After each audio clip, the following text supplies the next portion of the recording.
Are you still hiding behind your laptop, building in silence? Are you optimizing your funnels but avoiding people? Yeah, me too. But most founders don't have a product problem, they have a presence problem. We built a world where you can reach millions online and still feel completely invisible.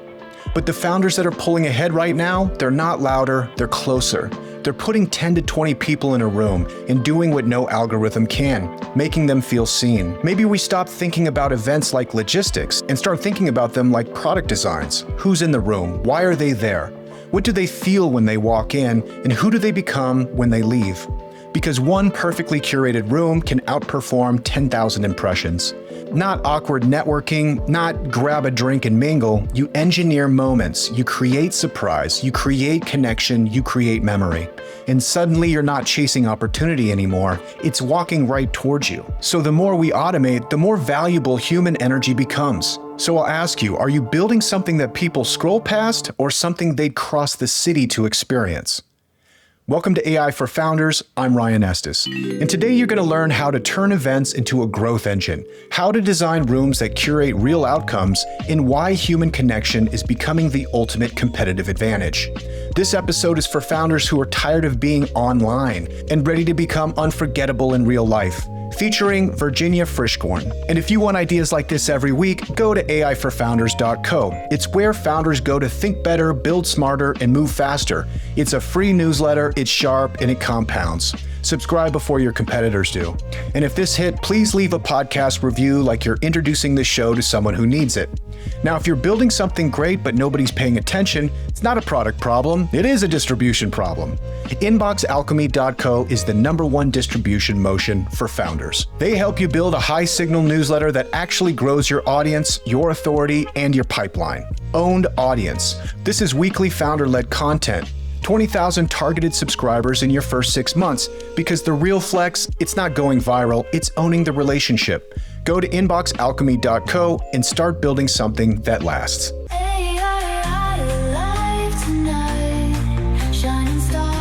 All right, Virginia, welcome to the show. Thanks for coming on. Thanks, Ryan. I'm so excited to be here. Yeah, absolutely. Now, Virginia's a personal friend of mine, I'm happy to say. And I wanted to have a conversation around events, largely because I've been struggling with events a little bit. I know their importance, and I've been a little bit tentative. And Virginia's an absolute expert in this arena on multiple levels, not only the fabulously successful entrepreneur with Partytrick.com, but also throws just like some of the coolest events here in Denver, which I get to sneak into, I should say. So I really want to have this conversation. Now, I want to give it a little bit of framework. Now, a good buddy of mine is possibly the world's leader in an AI platform for go-to-market. Basically, you can sign up there and there's all kinds of different agents you can use to help your product go to market. Now, how's he going to market? He's doing events. So I love the friction and tension there. And it seems like it's a double-sided coin where the further we get into technology, the more important in real life events become. So before we get into that, let's just set the stage a little bit about Partytrick. So kind of give us the overview of Partytrick, what it does and who it does it for. Definitely. So Partytrick is a platform that's almost like having a party planner in your pocket. It tells you what to do, when to do it, how to do it. Think of it as if you had that pro just in your pocket, tapping you on the shoulder, saying, this is best practices. Here's how you're going to do all of these things to make it smooth. We launched it for the everyday consumer. And I fight with my engineers all the time. They're like, well, your user is an event planner. I'm like, no, my user is you. They don't throw events, right? So I call this person the secret event planner, someone who gets tasked with hosting gatherings personally or professionally. So it might be a kid's birthday party. It could be a networking event for work. It could be a trade show for work. So really the whole breadth of events gathering, 2 people or more, that's a celebration. That's a gathering. It's a reason to use Partytrick. Incredible. Yeah. And you know, it is such an important product because it can be a little bit overwhelming, at least speaking personally. So let's talk about kind of where we're at. You know, we have people that are spinning up products, one-man teams raising 8 figures, going forward, trying to do it all alone, really taking the friction out of like everything is going to be very important. So when founders are thinking about events, what might be some like important events they should consider, or maybe even a better question, they're doing a launch party. You know, how could they use Partytrick, and what are some things maybe they should be aware of or considering? Yeah, I always go back to the why. Start everything with the why. Why are we doing this sort of an event? So if you're doing a launch party, what's the purpose? Is the launch purpose to drive eyeballs? Is it lead gen? Is it a splashy moment for a press release? And I like to kind of encourage people to go back to that why always. If you do that, you're going to be set up for success. If you know why you're going to host an event, the odds of actually achieving the event outcome that you want is that much higher. So, you know, I would say that varies, right? So a launch party means many different things to many different people. And when you go on Partytrick, you can find what we call event blueprints or event templates.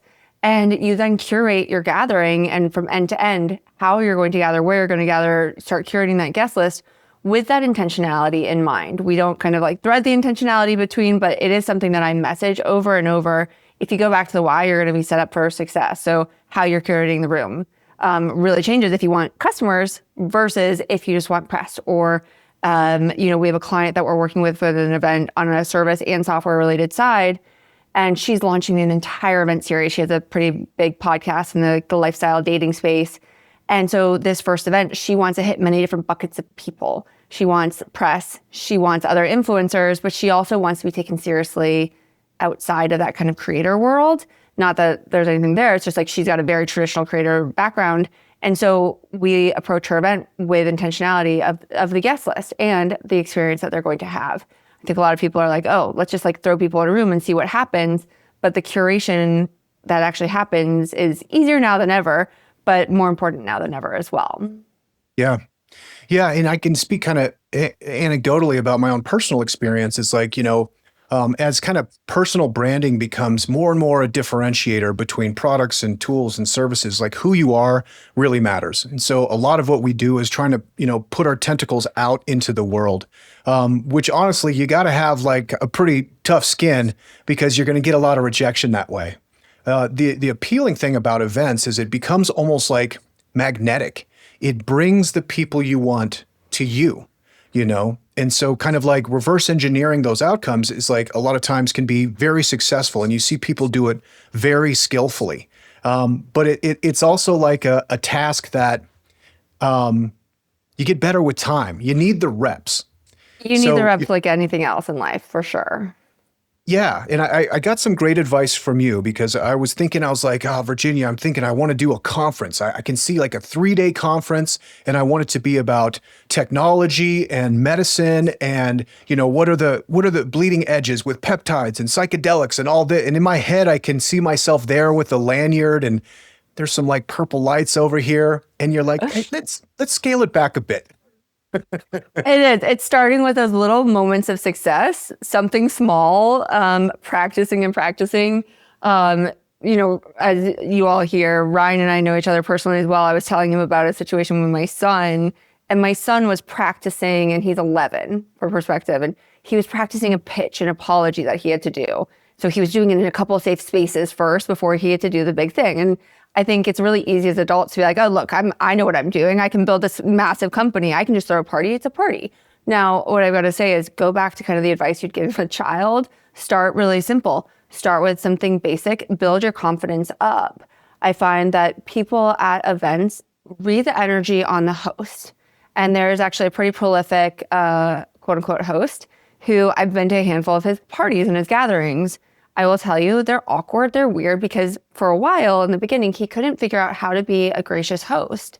And so not only does the event, like people remember how you make them feel, right? It doesn't matter how amazing the fireworks were, how great the food was, they remember how they feel during that experience. So if by getting those reps, by starting small, having those wins, you're able to build your confidence as a host and be able to kind of practice the various skills of the plan, of the design, of the production. They're all different things that pull upon us in different ways. And that's the goal, I think, a lot of times for me. I want to have anyone who's using our platform feel confident that they know that they've like crossed their T's, dotted their I's. So if they're anxious about how they might communicate with someone, at least they know that they've gotten that kind of thing in the hat, like, and they're ready to go. So yeah, start small. Think about how people are going to feel and know that they're going to read the energy off of you. So how can you as the host or organizer set yourself up for success?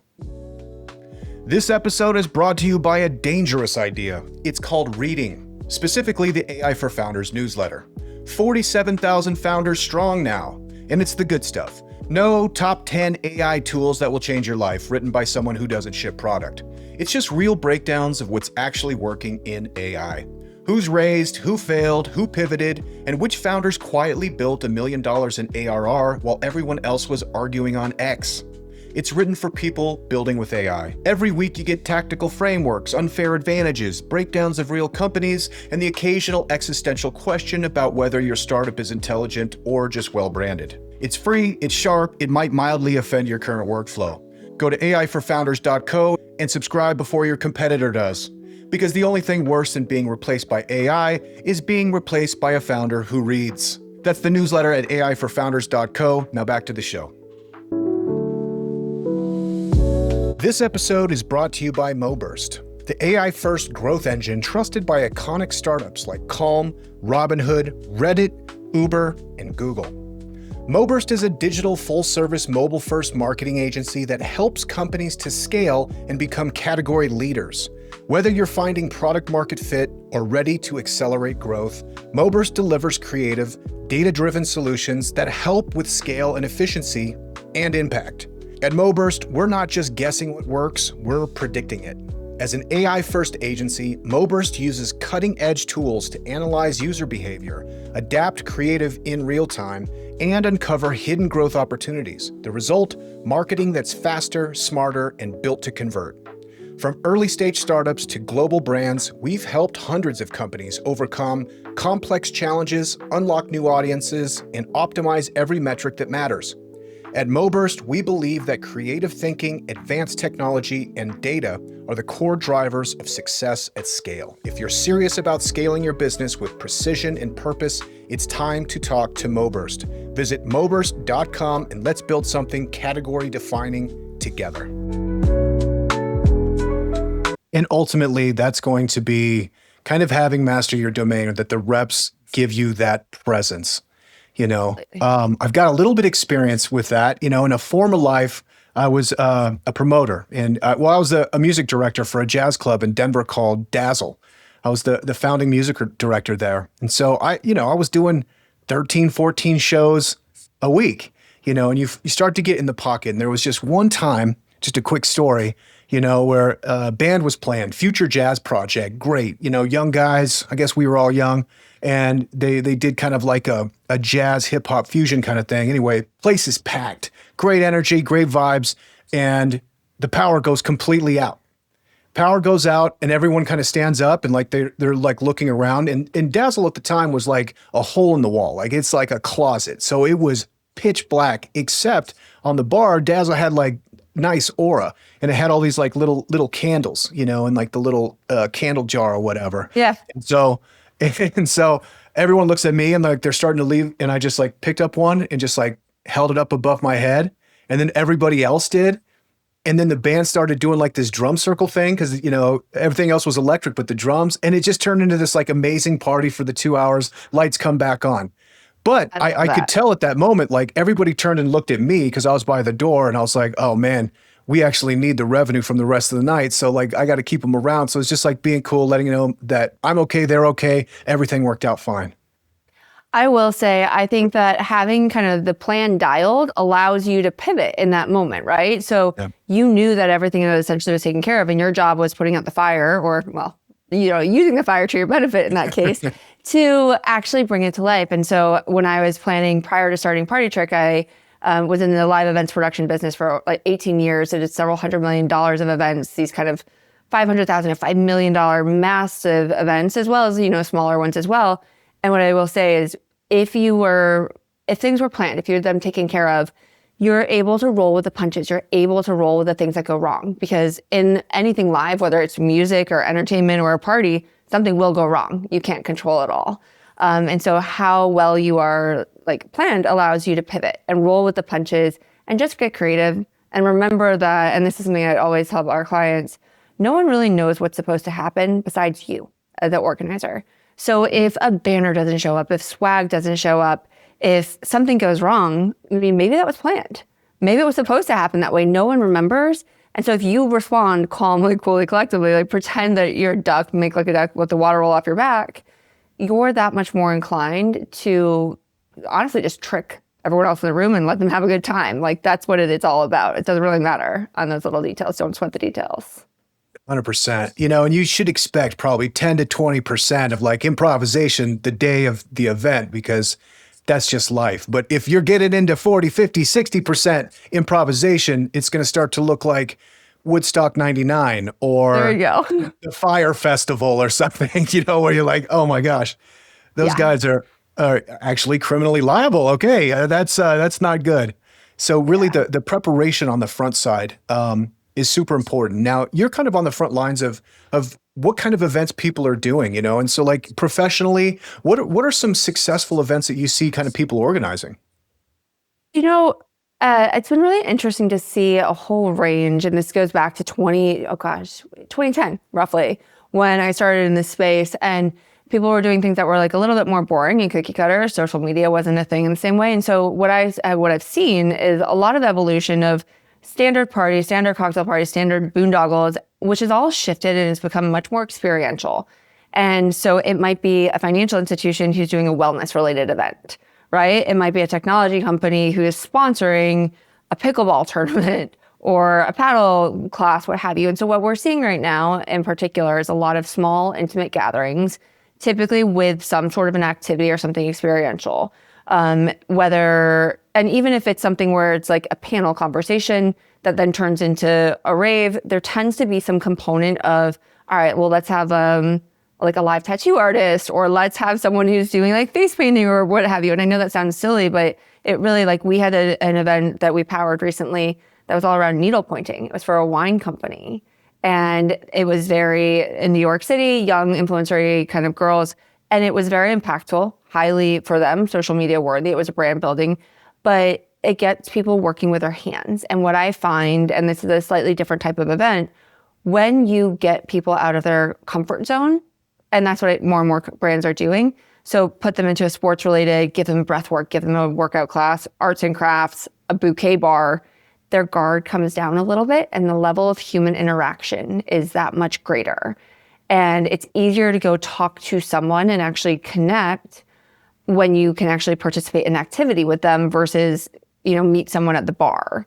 And especially with level of alcohol that's being consumed, it being drastically like lower now than it was a handful of years ago, people's barriers potentially are higher. And so if you can create these experiences for activations, much more likely to kind of generate a good dynamic at the event and actually get people talking to one another, which is really the whole point of it, right? We don't want to go and actually just sit on our phones. We want to actually connect. It's going online to get offline. It's actually engaging. And I think people have a harder time with that. So setting them up for success, making sure your guests are set to easily communicate with others around is really important. Yeah, it's interesting. The correlate of like people not drinking as much is interesting. I really think that like we're tribal creatures and status in the tribe is very important.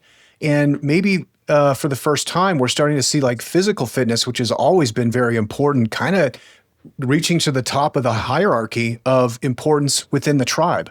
I think maybe the seat it's dethroning is like intellectual kind of superiority, but now with AI, we're all kind of like, yeah, man, whatever. I'll look that up on Claude. But Yeah. more and more, like, especially here in Colorado, it's like you see absolute specimens everywhere you go of people that are absolutely shredded, and that is admirable. So, maybe that contributes to people drinking less now. So if you're organizing an event where that might be kind of challenging is, boy, alcohol works, to kind of break the ice. It's fantastic. But to actually get people to the event, maybe you need something more novel. Maybe it's around, something with fitness. So you mentioned breath work, which I think would really be interesting. But, millennials, it seems like really kind of want to relive their like childhood birthday parties. You could probably do like pin the tail on the donkey and you'd get 1,000 people to show up. I love that. Yes, you could put it. It's funny. It's this whole like revive, and my partner is about 10 years older than I am. It's so funny because I'm very much in like the millennial zone, and the whole vision boarding thing and intention setting is so big among like all my girlfriends. And that's very popular with events these days. He's like, I just don't understand this. And so it's interesting to see the things that were popular when we were a little bit younger, but we're just generationally different enough that works exceptionally well. It works well with Gen Z. And truly, again, it's like, how can you bring in that nostalgia? We have an event that we're powering, and it's a big panel. It's kind of a very like in goop health kind of vibes, but it's all around death that's coming up and caretaking. And we're pulling in this entire like nostalgia theme. And we've got like cute little lunch bags that look like what we would have at lunch when we were kids. And these cars, and again, the target here is for like 35 to 50-year-olds who are kind of moving into this position. But it's pulling upon those threads of nostalgia. But then if you think about this, and this is just about how to curate events with more intentionality, this is a somber topic, right? No one wants to go and actually talk about death and caretaking, right? But in this capacity, what's happening is there's a lot of pampering. And so we'll have like little hand and foot massages and beautiful skincare products and slip, things that would actually take care of someone versus it just being the information shoved at them. So they actually feel well taken care of. I think people really need to feel taken care of, but want that hint of nostalgia. So there's a funny kind of component of how do you get them activating, but also how do you thread in that nostalgia in various ways? Because it's certainly there. It's certainly a trend right now. Yeah, that's interesting to consider kind of how to balance the subject matter. If it's very heavy, do something very light. If it's very light, maybe do something opposite. That jazz club I was at, I learned a lot from the owner. And one of his things that was really important was you have to take care of all five senses. You have to smell those fresh baked brownies when you walk in, because you'll be in love. You want the music to be good. Visually, it needs to be stimulating and novel, all of these things, tactile elements, which I think goes into like being a good host, It's guest comfort. I actually was just speaking with our engineers about this the other day, and actually a designer specifically. He's like, well, let's touch event design later. And I'm like, well, event design is actually like a very holistic experience and I talked exactly about the same thing there, where we used to scent all of our walkways with some of these events. So we'd like scatter lavender or have incense. We always made sure to have comfortable flip-flops for people late night dancing, or pashminas if we knew it was going to be chilly, because you can't do that in every case. Like budget may not allow it. But how are you thinking about the event? I've gone to plenty of events hosted by like law firms or financial institutions. You go into some disgusting breakfast and it's too hot, and the food is like, I'm sure the food's good, but it looks so bad that you don't want to eat it. And so it's one of those things that how can you think about design in a very different, like just drop the temperature of the room. And especially, I'm sure you knew this really well. In a jazz club, you're about to go and put a ton of bodies into a space that's going to heat up. So, a few hours before, drop the temp. And how do you kind of pay attention to those things, especially when you, as the event organizer, your nerves are higher probably, so you're feeling warm, and you're running around where most people are sitting. It's kind of good to have those touch points of how are people going to feel like from a sensory capacity? Is it hot? Is it cold? Do they know where the restroom is? Do they have access to just water? People forget about that frequently. Yeah, 100%. And these are great ideas of what to do. And I love hearing about it, because mostly I've experienced, what not to do. When maybe a year ago or so, and I was like, it's important for me to go out there. I've been in this cave forever. And maybe a lot of people can relate to that. We're still kind of like coming out of our cocoon from 2020. So, you start going to these meetups like, oh, okay, meetup.com, let's go check that out. And they all kind of have a similar undesirable feeling. It's like, okay, we have name tags and we're just walking up to people being like, hi, what do you do? And you go to the cooler, you get a White Claw. If it's me, I end up by the cooler. I talk to one person the whole time about, the Roman Empire or something else. And I'm like, well, I met that guy, so I'm out. What are some other things that you should not be doing? Well, I'm going to say sometimes I actually do think going in with 2 to 3 people versus an entire room. I have actually found a friend in Denver who comes to a lot of the parties that I host there. And she walks in and the first thing she says to me when she comes in is, well, first, thank you so much for having me. And then she says, who should I meet in the room today? And I take a very different approach with these events, which I'll share in just a moment. But I ask her, well, what are you hoping to achieve Like, do you want a new girlfriend? Are you looking for someone to help fund your business? Are you looking for a prospective client? And then she's able to say, or are you just want to have a fun time? Do you just want to meet a ton of people? So in your case, Ryan, where you say, hey, I go and I talk to one person, I think we can fall into that trap as a guest where you go in because that's a comfort zone.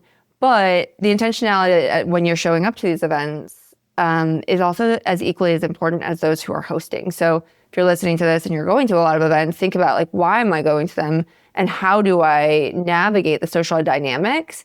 I don't know. There are plenty of parties I've gone to and I was like, oh, I want to go and target X, Y, and Z people, and not in a like predatory way, of course.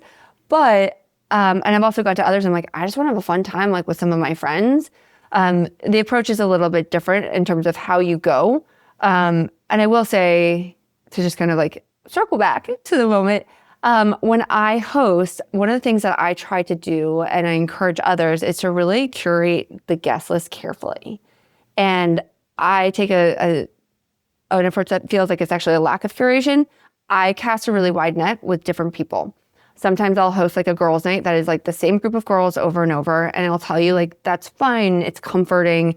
But a lot of times when I host, I bring together people who are at the start of their career, the end of their career in tech, in finance, homemakers, my neighbors. And what I find is that sparks some really interesting dialogue because we tend to gravitate to other people like ourselves, right? And so from a social perspective, it's someone who's in a similar career or maybe we went to school together. And so getting people out of the mold actually sparks some like discomfort, which I find to be a good thing because it creates some meaningful impact sometimes.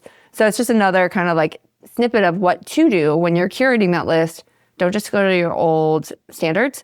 Think about, how do I curate this in a way that like someone might meet someone who that they don't know? Or how can I curate it where, you know, someone strikes up some deal that they wouldn't have otherwise? Or it's, I want to take one group and make it a really cohesive gathering that is repetitive, because a lot of great things like community is built with repetition. So if it's a community building event, okay, cool. You need to get repetition. You need to have a core group of people, 60%, who come over and over and over. That starts to create community. So it goes back to that kind of like how to build it is based on kind of the intentionality of why you're actually hosting. Yeah, that's something I actually really admire about you, because you're a hub. So if I come over to one of your events, you'll just kind of be over and be like, hey, Ryan, you should go talk to Steve. And I'm like, say less, you know, and then go do it. So like, you're already kind of like, by being selective, you already have certain relationships, you know, can be fruitful potentially, you know, and ultimately, if I'm thinking about an agenda, when I'm going to a party, that's one thing I've never considered. And what happens with me is I love people and I like parties and I love events like that. So I start getting tippy tap and I'm excited. And then, you know, I tend to monologue and do my thing, but being a little bit more selective. But ultimately I'd like to be a little bit more like Virginia, which is like, I want to be a hub where, you know, for one, podcasting, it's like, I'm a podcast guy. You have any questions about anything on that, I have everybody you need to talk to, no worries. You know, so people can kind of remember podcast guy as opposed to whatever 10 projects I got operating, you know? And so that might be an agenda of organizing an event where you're like, I'm here basically for the benevolence of everybody else is here, making sure that, you know, the little cliques don't form, which they will, which is fine, Right. but like, breaking it up a little bit, making sure people are mixing up and the people you know might have some potential like connections can make that happen. So one of the things, and I'm originally from the Southeast, but not deep South. And I'm going to bring that up specifically because in the deep South and in Texas, they say that you're giving a party. Not that you're throwing a party, having a party, but that you're giving a party. And giving a party, giving an experience, giving an event is truly a gift to the other people. And if you kind of look at it in that light, yes, ultimately, if you're doing this from a business perspective, which the majority of events I do have that realm and kind of lens, if you approach it with how can I help others, it ultimately always comes back to help you, right? But it's a gift, it's an experience that you're giving. And so how do you kind of, again, curate the experience, curate the guest list too with others front and foremost. And I say this in a really weird way because like we're working on a trade show and at Aspen Food and Wine Classic where I want to connect with a lot of other beverage brands, right? Because that's the segment that we work with. And we actually help with them with all their like field marketing and their brand marketing style events. So powering trade shows is part of, so how do you curate a guest list at a trade show? You can't, right? A lot of founders here, like if you're going to these trade shows or you want to exhibit at one, that's an event. It's a really beneficial thing for you to do. Well, you can think about how people are going to remember you, what the takeaway is going to be, how you make them feel when you come up to it, and do something that shocks and awes. We used to do this like surprise and delight moment. That is always, how do you surprise and delight someone by either sending them home with something, shocking them with a different like way, an icebreaker that they might not have before. There's moments of elevation or depression for that matter. That's what people remember. There's a really great book called The Power of Moments. And it really talks about how to craft moments. And this is not around events. It's actually around like hiring or death or just like life little moments. You remember those, the starts, the ends, the peaks and the pits. And I think about that a lot just in life in general. How do you craft these moments? And you can craft moments at something as simple as a trade show in a much more impactful way. Like even just a, 6 by 38 inch booth, like what you would normally have, not like a large activation, you can still have meaningful impact and shock people, which it's just a game. It's a game to play. Love that. I love that. So your delight, shock, awe, like what the feeling you're trying to elicit is like joy or like surprise? Joy or surprise, yeah. So this is silly. This was actually more of a social event, but we found out that our client loved like mini gnomes, like garden gnomes. So we had gnomes all over, like in the bathroom, in flower arrangements, on the bar, underneath cocktail napkins. And I don't know if you've ever been to a party and found a mini garden gnome in the bathroom, but it definitely leaves an impact. Kind of weird and funny. We did, for a trade show event, a couple examples that are tangible. We pulled a key party theme, which hopefully people know what that is. But we had this funny little where people pulled like a card to take home. And we had tied like a little key on it. You like went into a fishbowl and grabbed a key out. And it was this funny, the remarks that we got were hilarious. Going back to the nostalgia, we pulled on some nostalgic like swag. We had magic 8 balls for a trade show at one point. We had people flooding our booth to go get that piece of swag because it's not the like, oh, here's a tote bag. So that was a surprise and delight of, oh, I remember that. I used to do that all the time. So it can be simple with an experience, it can be a takeaway. Those are things that have a lot more impact and not necessarily an immediate impact, but with repetition, it becomes very significant. Yeah. And that's like that's human flourishing ultimately. It's like a little bit of fun, a little flirtatious. It's like a little bit, it's demonstrating superior health and fitness. I mean, superior makes it feel like a hierarchy. I don't mean like that, but it means that you have the capacity to like do well. And maybe that's just kind of like a broader topic about where we are culturally. I think the whole lockdown thing was so traumatizing in so many ways that, it might take 7-8 years for us to kind of pile out of it. So we kind of came through, I'm just kind of like speaking broadly here, but like a time when people were really wrestling with stress, anxiety, depression, like everyone has ADHD. We have all these things that culturally we've been wrestling with. And if you look at like kind of positive psychology, which I'm a student of and I really like, but they'll just kind of tell you right from the get-go that like, hey, you can't even really reach this kind of like this kind of instruction or this kind of learning until all of your pathology has been kind of worked out. So, collectively, it feels like we've been working on that pathology a lot, but a lot of folks now are like kind of coming out, be like, okay, you know what? I've got my stuff under control. I'm running in the morning. My diet's together. I feel pretty good. Now what? And I see symptoms of this all over the place. The 2 places I am most online, I hate to admit it, are probably like TikTok and Reddit. And on TikTok, there's just, I don't know why they serve me these, but it's like all these women being like, why is it so hard to find a date? Or on Reddit, it's everybody saying like in our Denver, like, why is it so hard to make friends? Where do I go to make friends? What should I do to make friends? And it seems like there's kind of a longing right now for this personal connection. Do you kind of see the same thing? Oh, like all over the place. Same thing. My social media feed is flooded with it, which I love. I screenshot it left, right, and center and send it to my team. I'm like, see, this is why we're doing this. This is like, it's incredibly validating from a professional perspective about why we're building what we're building now. But I was a psychology student in college, and this is something that I personally like have continued to study and nonstop. And part of the reason we started Partytrick was come 2020, I actually had a large event the day of the shutdown. And I had my live event production company. I couldn't go to execute and to produce this event. And, a month later, we didn't know when we were going to be doing events. I had to lift and shift almost 1,000 events at that time across the summer. Ooh. It was horrible. And I kept my whole team on. But I was like, look, we have the tools and infrastructure to basically empower anyone to do events anytime. And it really started with hosting at home because COVID really punctuated gatherings a necessity. It's not a luxury. People need it. And now people are talking about it. I think in the beginning, they're like, I'm fine. I can do this. I'm going to do a Zoom date. No, people need to be together. Belonging is a core need, and getting together and gathering. And now it's so common and so mainstream. And I think, again, from a professional and personal perspective, how we gather is going to really dictate how we move forward. And, with all the tools, with all the apps that are popping up, we can work more effectively, work more efficiently. We can target our guest list and do our research more.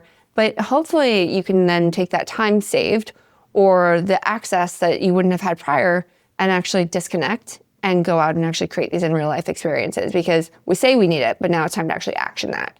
And events are up, but it's a challenge to get offline and go and actually, because people are craving it. They need it. 100%. Yeah. And if everybody's craving it, there's 100 people that are like, I want to do more. And you're the one person that's like, I'm going to do it. Then again, that's getting you kind of like the place you want to be, which is like attracting them to you and being, at least in my case, the person that can make other connections, because maybe that's just the delight you needed is like, wow, man, that was great. I know I wanted to do it until the hour before where I was like, should I bail out? But no, I showed up and it was awesome for XYZ reasons. Which I think is like, it's kind of like a monster hack that really I'm seeing just the best of the best are doing, Yeah. It's interesting. I think every time before I host personally or for my business, I'm like, oh God, why did I decide to do this? I'm tired. I'm stressed. I want to go to bed. People are going to stay too late. And I regret it. And then, I catch myself 30 minutes into it and I'm like, I'm so energized and I'm so jazzed. And I'm an extroverted introvert. So I toggle this line where it does take a ton out of me, but it does bring so much life and it brings so much passion. So it's just kind of like, how do you get over that hump? And for many people stuck behind our screens all day, if this is where we're comfortable and we're not comfortable in front of, 30 people in your home or 1,000 people at a trade show, how can you partner with others to kind of get over it, right? So how do you leverage co-hosting things together? How do we collaborate? And I think collaborative events are on the rise tremendously right now. Getting 3 or 4 brands together, it allows you to list share. So if you have that anxiety of, wait, can I fill the room?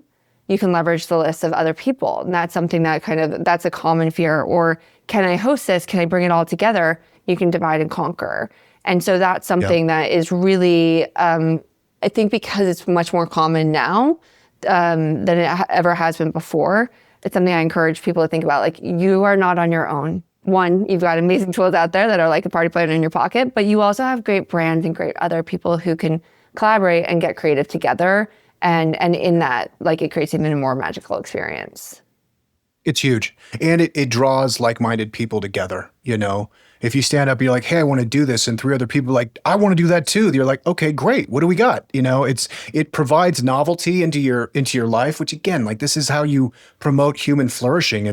We may have a swarm of 7 AI agents that deliver us a detailed report at 7 a.m. every single day like clockwork, but it's it's boring. You know what I mean? I want mystique and I want spontaneity and I want cool things to happen. And it only happens if you make it happen. Completely. Yeah.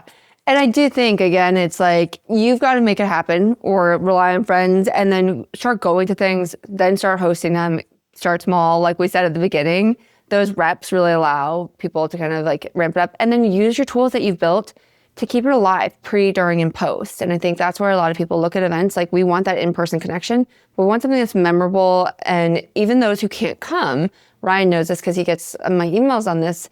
But when I'm hosting, I always after the fact will send a thank you. I'll offer to connect people afterwards.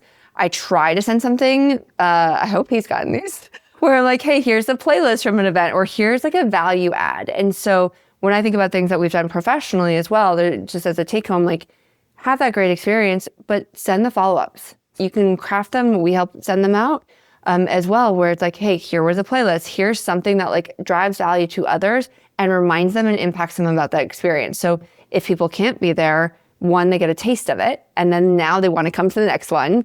Or two, if they have been, you've been able to prolong an experience or help them relive a memory. Because again, just even closing your eyes and reliving a great memory, you can trick your body, right? I mean, Ryan, you know all about this in this way, but like you can, it's like visualize those experiences pre, during, and post, and how can you trick your guests to kind of go back? And that's also incredibly impactful from a professional perspective of how to get anyone who's experienced your company, if you're building a company and throwing events for that, getting them to kind of come back to you. Yeah. Yeah. It reminds me of kind of like one of my favorite moments in pop culture. It was in Schindler's List movie, obviously very heavy, but Schindler was trying to keep his factory open so he could like have, the Jews basically safe. And so what he did is he throws a party for all the Nazis that are now, I think they were in Berlin or something like that. And so he throws them a great party, he gets them all rip-roaring drunk. He spends all the money he has on gift baskets. He takes pictures with all of them. And then afterward, sent them the picture of him with them with a nice gift basket, like, hey, thanks so much for coming. And so he got a pass, and he was able to save all those people's lives because they're like, Schindler's cool. Leave his factory alone. Like the power of it is pretty extraordinary. And so I'm sold. I'm going to do a small event. I'm using Partytrick to help put everything together so I can feel rest assured that the basics are covered and I can think about how I can create novelty and delight. I've got that all planned up. The day of the show's coming up. Now I'm ready to host. And like you said, you want to have a certain amount of confident demeanor. You want to make sure everybody feels safe. Now, how you show up personally and physically is going to play a big part of that. So I would love to get your take because you always look fantastic. Thank you. Now, I take a little bit different approach because I'm not going to trust my instincts. I would like to consider myself a man of fashion. So if I was to dress how I wanted to dress, I would look like Doc Holliday meets Bruce Wayne or something. Like I might have like a hawk feather in a cowboy. I love that. I get too specific and I'd be self-conscious. So what I've done, if I'm like trying to be in public, what I generally want to do is go for a classic American man look, which is like nice blue jeans, clean t-shirt, maybe a denim jacket, nice boots and shoes. Just something that's like, if someone looks at him, they're like, I think I know that guy, or that guy looks like my uncle, or that looks like my cousin. Like I want to fall into that category again, where it's like, it's generic enough and accepting enough that if my personality is maybe a little bit too verbose, they'll give me the benefit of the doubt. Now, I would love to hear kind of how you approach just kind of like your outfits or like how you're getting ready and prepared the day of. I love that. That's amazing. I'm like so neutral always. So, and I think having worked in events for so long, I'm like that girl in black who hides in the back. I like safe, neutral. That is my vibe. My little sister is like the queen bee actress, and she is like maximalist to a T, and she always has like the most insane fashion. So it's interesting because I do think feeling comfortable in your skin is the most important thing. So I know that I'm going to do something that makes me feel comfortable. I will get up, I'll go for a run, or get some exercise because that will set up my whole day for success. So, and I try to prep as much of an event as I can prior. This is just kind of like when I'm hosting in any capacity, how can I basically dry set myself up for success? So if it's a trade show, I literally set it up, I time it, I photograph it, so it's ready to go the day before. If it's a cocktail party at my house, again, can I put platters out and get them all ready? I say that because then that impacts my next day and how I approach getting into an event. I set, I do it in one of two ways. So I used to set alarms on my phone to keep me on track because I have 2 kids, I'm running a startup, I'm now hosting, I'm running around. So running behind is one of the things that sets hosts up for failure. They start getting stressed, everything happens too late, and then by the time the event comes around, they're exhausted. They maybe didn't eat, they maybe didn't get dressed, they maybe didn't have time to like wash their hair if they wanted to. So I always set a series of alarms, and now I use Partytrick for that because that's one of our features where you'll end up getting these notifications with those core reminders of, hey, you have 1 hour until this starts. Like, go eat something. Make sure you have some water. It sounds silly, but like no one likes a hangry host. So how can you set yourself up for success? Or, hey, it is time to go get dressed. Again, to your point, it's very easy to get behind when you're hosting if you haven't prepped ahead. And so I like to kind of have my reminders good to go, get my exercise, get my food. I don't, like this sounds silly, I don't eat when I'm hosting, period. Like I never get to eat the food. Last exception, I did a fun oyster, like, you know, I think you were there at the oyster party. I did, Yeah. I think I had some, but not a ton.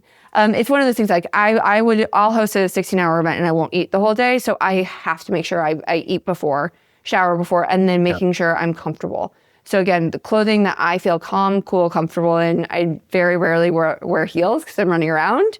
Unless you're one of those girls that like is amazing and can run around in heels all night, don't do it. Keep yourself set up for success and clothes that you feel calm, cool, confident in, and that you're well fed is a big thing. Yeah. So that's, I mean, sounds basic, but I think we forget the basic steps. And so it's important to go back to the basics, get a good night's sleep, get food, get water. Yeah. Also, it sounds a lot like you're preparing for a performance, whether you're a singer or you're an athlete. Like what you're doing is like making sure physically you're in the right condition, mentally you're in the right condition. Take a deep breath and let it rip. Yeah. I think you may or may not know this, but I'm a marathon runner and I love running. It's a big part of my life. And over the last year, I've kind of lost it and bringing that back right now. But it is one of those things that when I was producing these much larger events in person, I'd go for like an 18-mile run the day before a 10+ hour event. And everyone's like, why do you do that? Doesn't that get you exhausted? It creates a sense of normalcy for me. And so if I know that I've had my big stress reduction or something that is normal, it allows the kind of, again, the show to go on with a semblance of control. There's so much that's uncontrollable during these live events, no matter how big or how small. So set all the things that you can control up. And that is, again, as basic as what you're going to wear, the shoes you might put on, and bring options. Yeah. Yeah. No, it's so smart because, it's kind of like tricks your body into like, it's not the big day. It's the day before recovery. Like tomorrow I'm going to get a massage and like it's same old thing. Your body is convinced, you know. Right. It's like in yoga practice where when you're most gassed is when you breathe the slowest because your breath really regulates your heart to be like, oh no, we're okay. You know, and you have control over that. Event could go sideways. You don't have control over that, but you have control over what you have control over, I suppose. Yeah, you can control how you respond. It's all about that response during that one. So yeah, for sure. Cool. You said you're a runner. You mind if I ask you some other personal questions while I have a little bit of time with you? Go for it. Cool. I have the great pleasure of knowing dozens and dozens and dozens of amazing women founders, entrepreneurs, just incredible. But for some folks, you know, they might not be accustomed to it, or it becomes kind of like, we need more women in business. We need more women in STEM. I'm not the greatest person to ask because I see so many of them, you know, I work with so many of them. But I'd love to know from you, you know, what about being a woman is kind of a superpower in business? You know, I think at this chapter of my life as a mom, no one works more effectively or efficiently than a mom. And so I put that in kind of like that female capacity. And again, that could span out, but I do think we have to approach things really differently than, you know, and again, this is a mom who is both partners working, right? So in our capacity, it's like we have to, oh goodness, how to frame this in the right way. Juggle many things and ruthlessly prioritize, and it forces ruthless prioritization. And I think that's a little bit different for women than it is for men. I think the perspective, that we have a lot of times from a 30,000 foot view, going back to high level strategy, but then getting down into the weeds is something that we inherently have to do when you think about just like the life that typically falls upon women to manage. And so, I looked at a lot of my female founder friends, we're up against a lot of stereotypes, and we're up against a lot of preconceived notions about who we are. And so there's a lot of like chips on our shoulders of, hey, watch me prove me wrong, which keeps things going. But then we also have that fine balance of mindset of how we approach work on top of our life. And, Can you have it all? No, you can't. But can you ruthlessly prioritize and look at how things fit at various chapters? We most certainly can. Yeah, it's incredible. And, I think culturally, women have inherited kind of like a mental voice that dudes don't really have to deal with, which is, women founder, either they're thinking, I'm not giving enough attention to my business or I'm not giving enough attention to my family. This is something that for whatever reason, men are just like, I was going to work. You know what I mean? But it's common with all the women I talk to. So how do you kind of like wrestle with that voice inside your head? I think there's a surrender to nothing's ever enough, which is so sad. It is. It's like, how can you surrender and not try to achieve? I think, again, the alignment of expectations and reality is where suffering exists. That's a weird way to say it, right? You can suffer or you can surrender or you can accept it as is. And so, I had two little ones, and when I'm with them, I am present with them. But sometimes when I'm with them, I'm at ice skating practice or lacrosse, I'm on my computer. And so it's picking and choosing the time where I want to be present for those moments and I don't want to miss those, but I also have work priorities. And then when I'm 100% on with my kids, I'm 100% on with my kids. And I know that I've just like shown up the best way that I can.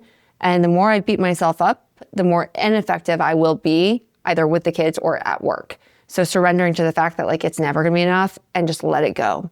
And just know that like I'm putting in the best effort every single day. And so that's been a big mindset thing and a big shift for me, that just not lowering my expectations, but progress, not perfection.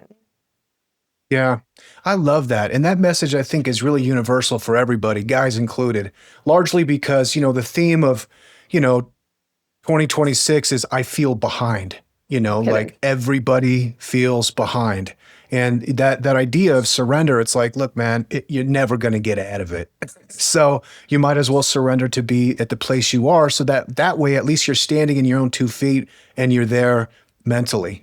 I think that's great. And, one thing I love is that you're very candid about that and public about that. You're like a fantastic follow on Instagram because you're kind of chronicling your life. And I don't want to say a balance, but like the way that you live within your work and your family at the same time. It's really cool and touching to see. Thank you. I will say, I think that the more we can be open, I think women in general try to position everything as being incredibly perfect, right? I'm the perfect mother. I'm the perfect X, Y, and Z. And showing vulnerability, showing realness, showing the struggles as well as the wins is incredibly important. The more that people that talk about that, the more normalized it becomes. And it allows us all to have permission that like no one actually has it all together. And when I went through my divorce and I've gone through a couple other, losing my father, I spoke pretty openly about these things and I got so much phenomenal response and support back. And my mother was like, I can't believe you're airing your dirty laundry. I'm like, well, that's not actually like, this is a point of connection and it's helping others, but it's helping me. And it's making us realize like, we don't have to have everything like absolutely perfect. The beauty is in the imperfection. And that actually gives others permission, and it gives ourselves permission and a reminder of like, nope, it will be okay. And if, again, going with that theme of the year, like I had massive goals last weekend of things that I wanted to do. Honestly, some agents I wanted to build and some stuff for work. And my kids needed me. And I said, you know what? I'm going to be behind on this, but this is more important right now. And you just let it go. And you pick it up in a few days. And remember that the majority of people who are in our field and who are doing this are such greater higher achievers than the majority of people out there. What we get done by 12, like I'm a morning person. So for me, by like 10 a.m., 12, most people don't get that done in a week.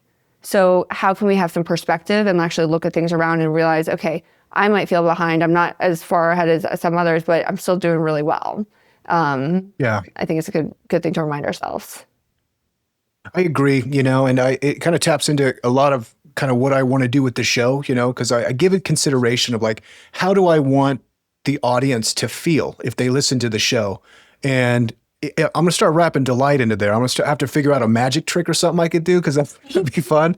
But a lot of it is I want them to feel cared for and supported, because when you're really in the trenches, how it's really, really hard to found a company and deal with everything that comes along with that, staffing, taxes, investors, like it's really hard, and a lot of times most folks are going to put a sheen on it. If you go down the vacuum of LinkedIn or X, it's just everybody like, I built 17 projects and made $100 million last year, and I've got abs and I'm on a boat. You know, you're like, ah, great. You know, there's so much of that. People standing on a Lamborghini or something that I want founders to feel like heard, that like it hurts. You know, so I think it's important to talk about some of these more, you know, ticky tacky kind of subjects. Yeah. Okay. It's a real vulnerable. Yeah, absolutely. Yeah, let them know it's going to be okay. You know. So we got a couple of minutes left. We're about to enter the quantum round. Are you ready for this? I hope so. Okay. Let's do it. So aside, speaking of being behind, no. Aside from Partytrick, what kind of experiments and fun stuff are you doing with AI right now, or thinking about? I like hack. I'm a total efficiency and like productivity nerd in every single area of my life. And I live between three places, in the mountains in Denver and then back on the East Coast. So I play a ton with like optimizing everything in my life in terms of like my homes, my residences, my travel, my schedule, my kids, all of that. So setting up, honestly, all the various tools to automate as much of my personal life as possible. So that's a big one, and what I've been playing with a lot in Claude, Chat. Honestly, like everything is integrated because my work life and my personal life are so close. But I kind of will choose task by task or area by area, and that's one where like right now that's a really fun one for me. I'm not building little apps on my own. It's really about the productivity and efficiency of my personal life, so I can focus on kids and work. 100%. I love it. And you said you studied psychology. I believe you also studied art history. Is that right? Yep. Yeah. If you were going to college now as a freshman, what would you study? I don't love this answer, but honestly, whatever you're excited about and passionate about, I wouldn't say go down one particular path. I think right now with college, and especially with AI, how people can relate to other humans is the most important thing, and will set you up for greater success. I was talking with a college friend actually the other day and was like, college costs this much money. This is a total waste. The skills that you're going to learn are less, like from an academic perspective. I think it's more perspective to things that make you a more well-rounded human and individual, because there is so much from like that we can go on and learn or use AI for, but how you can interact with people, the network that you build is not something that you can hack your way into as easily. And so whatever, like if it's sociology, if it's economics, whatever you're kind of excited and passionate about, and where you think you're going to be able to actually learn how best to interact with other humans. Yeah, I love that. You know, and now more than ever, it's going to take a little bit of faith, for lack of a better word, to like trust what you love, dive into it with all your heart and let it consume you, and then figure out, you know, on the backside, what's the product. I mean, you're a great example of that. You study art history and psychology, events, of course. You know, it's like aesthetics and timing and people, their issues. I mean, it totally makes sense. Yeah. It's pretty cool. The audience of the show loves ideas. Obviously, we're all chasing shiny things. Do you have any business ideas that you feel like could be profitable from day one? I mean, I always joke about hire a husband, and it's not actually, it's more like this like kind of like fractional house managery situation. And again, there's this a much larger service component. I know so many women whose husbands, and then again, using a lot of stereotypes here, women whose husbands are supposed to be handy and they aren't, they don't know what they're doing, or recently divorced and they're scared and they're wasting so much time. I would pay so much to have like literally my quote unquote on-call husband to help me with these things. But like, it's so scattered across, okay, I need electrical help. My internet's not working here, this, and this, but I don't need a full-time property manager. So how do I just like dial a quote unquote husband? I've wanted that for years and years. So I think that could be, honestly, guys actually won't pay for it, I don't think, as quickly. I think it's like a threat a little bit. But I mean, women control 80% of the economy, so go after them. That's a brilliant idea. You know, I think it could be like, you know, a wife too. Yeah, you know? totally. Especially for working women, of just like, it's like, I don't need someone to clean. I just really need someone to organize the closet. And then, you know, but I mean, Elon's trying to deliver robots into our houses. Do you think you'd be on the front line of having some humanoid robot that can, you know, undo the pickle jar and can like hammer in the nails in the deck? I'm not so sure about that. I think my kids would love it. I think my dog would hate it. I don't know. Yeah. No, I not so sure how I feel about those. I mean, I have a Roomba and I have all the fun of those ones, but yeah, I don't know. What about you? Cool. Would you? Oh no, I'm on the fence. I think that I'd be like the dog. If it looks like a humanoid, I think I'd hate it. You know, even if it was put away, like if there was a robot in the house right now, and I'd just be like, what's it doing in the closet? You know, Is he sitting in there? You know, I don't know. If it looked like a vacuum cleaner, I'd be like, all right, yeah, put it away or whatever. But there's something like if it has arms and it knows karate, probably not. yeah, I think maybe that'll be different. Like my children, your children, like when they're a little bit older, they'll be like, oh yeah, that's normal. Like Jetsons, times 60 years later. But I think for us, there's like the psychology behind, wait, there's a human, wait, what's that? So yeah. I know if it was doing the dishes and it was in my way and I wanted to make a sandwich, I would be upset. Me too. I'd be like, robot, just if you see me coming, you better get out of the way. I don't want to see you in the kitchen. Yeah, it could come out when I'm gone. Unfortunately, like I work from home in a lot of places that I'm like, all right, I don't know how it would actually do its job. So 100%. Cool. Is there, what are you excited about for media, TV shows, sporting events, like anything to recommend, albums, books? So great question. That's actually one of my favorite icebreakers at events. I love to see like, what was the best piece of media you consumed recently? Was it like what great podcast or what are you watching?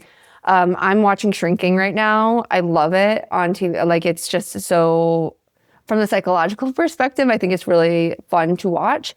I'm excited to watch Love Story, which again, loved Carol Bessette Kennedy when I was young. And I think like it's trending right now a lot on socials and her style has come back. It's very like, this 90s revival and that nostalgia. So that's on the non-business front. That's on the personal front. And then, I mean, I unfortunately consume so many newsletters and podcasts up the wazoo. It's like the topics that hit versus actually things that I'm kind of like shows that I go back to over and over right now. But I'm going to go with the fun stuff because I feel like my life has been very work heavy recently. So I need like a little levity and I need the I want to just go get lost in a show that actually has nothing to do with my life. I need like a little bit of like fantasy and escapism, like, great beach read, which I've not had in years. So. Incredible. Virginia, I know you got a hard out. I'll let you go, but thank you so much for joining us. I'm going to put all of the recommendations that you gave today in the show notes below. So bookmark this, ladies and gentlemen, when you're ready to plan that event. You'll have it all laid out, and definitely check out partytrick.com for managing all of your events. Virginia, what's the best place for people to connect with you online? Find me on LinkedIn, which will be in the show notes, or find me and DM me on Instagram. I'm pretty active on there and love chatting with all of you guys. So thank you so much for finding me. You are about to spend anywhere from $100,000 to $300,000 on your kid's college education, and that's not a small bet.